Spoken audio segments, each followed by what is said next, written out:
राज्य निवडणूक आयोगाच्या निर्देशानुसार अकोला महानगरपालिकेची सार्वत्रिक निवडणूक पारदर्शक, भयमुक्त आणि शिस्तबद्ध वातावरणात पार पाडण्यासाठी प्रशासन सज्ज झालं आहे। निवडणूक प्रक्रियेवर कडक नजर ठेवण्यासाठी महापालिकेकडून विविध पथकांची नियुक्ती करण्यात आली आहे।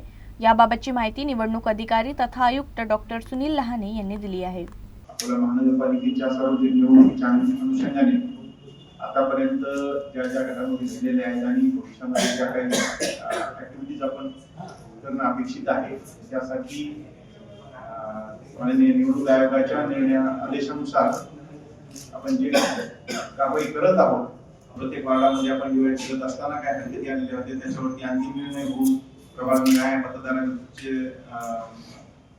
मतदार याद्या त्यानंतर जे आपण मतदान प्रत्यक्ष करावायचे त्यासाठी साधारणपणे 900 एवढ्या मतदारांसाठी एक मतदान केंद्र अशा पद्धतीने आपण शहरामध्ये 630 मतदान केंद्र निश्चित केलेले आहेत आणि या 630 मतदान केंद्रांवरती कोणते मतदार मतदान करतील।